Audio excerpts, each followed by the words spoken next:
Welcome children. In this video we will continue with the explanation of a string. In the last video you have already learnt about what are strings, what are the types of strings and how to calculate the length of strings. Okay. Now here you will be learning how to store the string, means how a string is stored on system or you can say in memory. Okay. So, strings are stored as a sequence of characters in contiguous memory locations. Contiguous का मतलब क्या होता है कि one after the other in a single line. ठीक है, तो ये जो स्ट्रिंग होती है वो एक सीक्वेंस ऑफ कैरेक्टर्स होती है, ये तो आपको मालूम है, एनक्लोज विद इन कोट्स. तो ये जो सीक्वेंस ऑफ कैरेक्टर होते हैं इसमें हर एक कैरेक्टर एक इंडिविजुअल सेल ऑक्यूपाई करता है. अब इसका मतलब डिफरेंस कैसे हुआ, देखिए अगर आपके पास एक वेरिएबल था, मान लीजिए ए, और उसकी वैल्यू है 124. ठीक है, तो अगर आप इसको स्टोर करेंगे तो 124 एक सिंगल सेल में स्टोर हो जाएगा और ए वेरिएबल इस जगह को पॉइंट कर रहा होगा. यानी कि आपकी ये जो पूरी वैल्यू है वो एक सिंगल सेल में स्टोर होती है, लेकिन स्ट्रिंग के साथ ऐसा नहीं है. स्ट्रिंग्स में देखिए एक सीक्वेंस ऑफ कैरेक्टर्स होता है. ठीक है, आप देख रहे हैं कि इस स्ट्रिंग में 6 कैरेक्टर्स हैं, तो इसमें हर एक कैरेक्टर एक सिंगल सेल में स्टोर होगा. Means every character is going to occupy a single cell separately. तो यहाँ पे एक ही सेल के अंदर पाइथन नहीं स्टोर्ड है, ये इसने मल्टीपल सेल्स ले रखी हैं, इसीलिए स्ट्रिंग को हम एक सीक्वेंस कहते हैं. ठीक है, अब क्योंकि अब देखिए ये इस तरीके से स्टोर्ड है, you have contiguous memory blocks. ठीक है, आपके पास कंटिगुअस मेमोरी ब्लॉक्स हैं वन आफ्टर दी अदर, और इसमें हमारी स्ट्रिंग स्टोर्ड है. और ये जो ए वेरिएबल है जो कि इसका नेम है वो इस जगह को पॉइंट कर रहा होता है. इस पूरी स्ट्रिंग का एक ही नाम है ए, लेकिन इसके इंडिविजुअल कैरेक्टर्स को एक्सेस करने के लिए आपको यूज़ करना पड़ता है इंडेक्सिंग. ठीक है, तो अब ये इंडेक्सिंग क्या है आप देख सकते हो कि मैंने यहाँ पे दिखाया भी है, and I will be discussing it in detail in some time. आप देखिए फॉरवर्ड इंडेक्सिंग आपकी 0 1 2 3 4 5 चल रही है, और बैकवर्ड इंडेक्सिंग आपकी -1 -2 -3 -4 -5 -6 चल रही है. तो इनके हेल्प से हम इंडिविजुअल एलिमेंट्स को एक्सेस करते हैं. ठीक है, अब देखिए one very important fact about string is that string हमारी इम्यूटेबल डेटा टाइप है. ये बहुत ध्यान रखिएगा कि स्ट्रिंग इम्यूटेबल होता है नेचर में. इसका मतलब ये होता है कि it does not allow change in place. आप किसी पर्टिकुलर कैरेक्टर को बदलने की कोशिश करेंगे तो ये आपको नहीं करने देगा, एरर दे देगा, क्योंकि ये इम्यूटेबल है.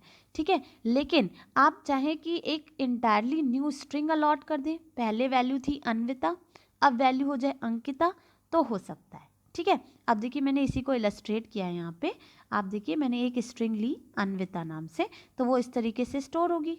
ठीक है, और फिर मैंने लिखा S2 इज इक्वल टू के. तो S2 क्या है, ये S है ना, और S का 2 इंडेक्स पे क्या है V. आप V की जगह K लाना चाहते हैं, लेकिन उसने आपको देखिए एरर दे दिया.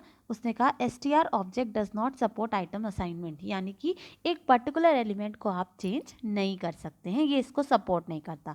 तो अगर आपको अन्विता की जगह अंकिता देना है तो आपको इस तरह से इंटायरली न्यू वैल्यू देनी पड़ेगी. एक पर्टिकुलर कैरेक्टर नहीं बदल सकते, लेकिन पूरी वैल्यू बदल सकते हैं. तो मैंने अन्विता की जगह अंकिता दे दिया. अब आप जब एस को प्रिंट कराएंगे तो देखिए उसने आपको कोई एरर नहीं दी अंकिता देने में. तो अब क्या हो गया, अब ये वैल्यू हट जाएगी, या हट नहीं जाएगी एक्चुअली में. अब इस वैल्यू की जगह एस यहाँ से हट जाएगा और एस उस जगह पॉइंट करेगा जहाँ पे अंकिता स्टोर्ड है. ठीक है, तो इस तरीके से काम होता है कि पहले S कहाँ पॉइंट कर रहा था, अन्विता पे. जब आपने ये किया तो ये S यहाँ से पॉइंट करना बंद कर दिया और S एक ऐसी जगह पॉइंट करने लगा जहाँ पे आपका अंकिता स्टोर्ड है. ठीक है, अब ये देखिए how to access the elements of a string. जैसे कि मैंने बताया कि स्ट्रिंग हमेशा एक सिंगल सेल में नहीं, मल्टीपल सेल्स में होती है according to the number of characters it has. तो देखिए पाइथन इस तरीके से स्टोर्ड है. और ये कैसे एक्सेस करते हैं, ये they are access using indexes. ठीक है, तो ये जो इंडेक्सेस हैं हमारी, ये कैसी कैसी होती हैं? 2 टाइप की इंडेक्सेस होती हैं। Forward indexing that goes from 0 to length -1। अब लेंथ -1 क्या है? पाइथन में देखिए 6 कैरेक्टर्स हैं, ठीक है, तो लेंथ 6 हो गई, ठीक है। अब 0 से स्टार्ट हुआ तो देखिए 5 तक गया, लेकिन लेंथ क्या थी? 6।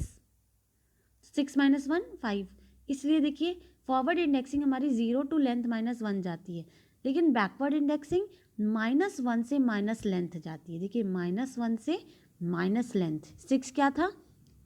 लेंथ क्या थी? 6, तो देखिए माइनस लेंथ तक गया। और स्टार्ट कहाँ से हुआ था? -1 से, क्योंकि ये 1 से स्टार्ट हुआ इसलिए 6 तक गया। यहाँ पे ये 0 से स्टार्ट हो रहा था इसलिए 5 तक गया। तो याद रखिएगा, forward indexing goes from 0 to length -1 and backward indexing goes from -1 to minus length, ठीक है। अब आप देखिए, मैंने यहाँ पे इस डायग्राम में क्या बताया है कि देखिए, अगर आपको y की इंडेक्स y को एक्सेस करना है तो आपके पास 2 तरीके हैं। इस स्ट्रिंग का नाम है a, ठीक है। तो अगर आपको y एक्सेस करना है तो या तो आप फॉरवर्ड इंडेक्सिंग की हेल्प ले लो, तो ये आप यूज़ करेंगे a1। अगर बैकवर्ड इंडेक्सिंग यूज़ करोगे तो a-5। तो a of -5 and a of 1 is the same thing, ठीक है। इसी तरह मान लो आपको h एक्सेस करना है, तो h एक्सेस करने के लिए a ऑफ 3 या फिर a ऑफ -3, ये 2 हो गए आपके h के लिए, ठीक है। तो हम कोई भी इंडेक्सिंग यूज़ करके एलिमेंट को एक्सेस कर सकते हैं। रिलेशनशिप क्या होता है फॉरवर्ड एंड बैकवर्ड इंडेक्सिंग में? फॉरवर्ड इंडेक्स अगर आपको ना मालूम हो तो आप बैकवर्ड इंडेक्स प्लस लेंथ से निकाल सकते हैं। देखिए, बैकवर्ड इंडेक्स में अगर आप लेंथ जोड़ देंगे तो आपको क्या मिलेगा? लेंथ किसकी? स्ट्रिंग की लेंथ, तो आपको फॉरवर्ड इंडेक्स मिल जाएगी। और अगर फॉरवर्ड इंडेक्स में लेंथ घटा देंगे तो बैकवर्ड इंडेक्स मिल जाएगी, ठीक है। इसको हम एग्जाम्पल से देखते हैं। सपोज़ मुझे मालूम है कि y की फॉरवर्ड इंडेक्स 1 है, ठीक है। तो फॉरवर्ड इंडेक्स अगर 1 है और इस स्ट्रिंग की लेंथ क्या है? 6, ठीक है। तो आप 1 - 6 करिए, क्या आएगा? -5, and see this is the backward index of y, ठीक है।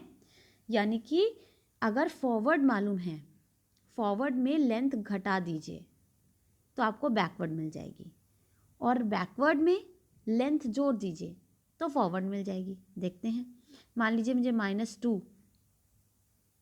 ओ की मुझे नेगेटिव इंडेक्स मालूम थी, तो नेगेटिव इंडेक्स उसकी क्या है? नेगेटिव इंडेक्स -2 है।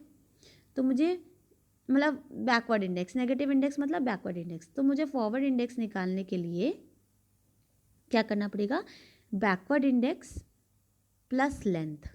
तो बैकवर्ड इंडेक्स क्या है? -2, लेंथ क्या है? 6, -2 में -2 + 6 क्या होता है? 4। देखिए 4 है इसकी फॉरवर्ड इंडेक्स, ठीक है। इसी तरह एक और एग्जांपल ले लेते हैं। सपोज़ मुझे बैकवर्ड इंडेक्स टी की मालूम है -4, ठीक है। टी की बैकवर्ड इंडेक्स -4 है, फॉरवर्ड इंडेक्स निकालनी है तो -4 प्लस लेंथ कर दो, देखो 2 आया, 2 है फॉरवर्ड इंडेक्स। इसी तरह 5 मालूम है, 5 मालूम है, 5 हमारी फॉरवर्ड इंडेक्स है, तो बैकवर्ड इंडेक्स निकालने के लिए 5 में से लेंथ घटानी पड़ेगी। देखिए -1 आया, ठीक है। So this way we can calculate forward index with respect to backward index and backward index with respect to forward index.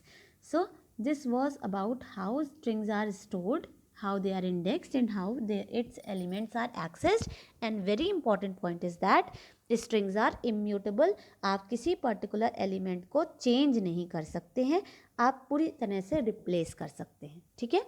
So I hope you must be clear about this much in strings, and in the next video I'll be discussing the operations on a string. What are the various kinds of operations that we can perform? Okay, so do watch it. Thank you so much. If you have any confusion in this one, you can write it in the comment section.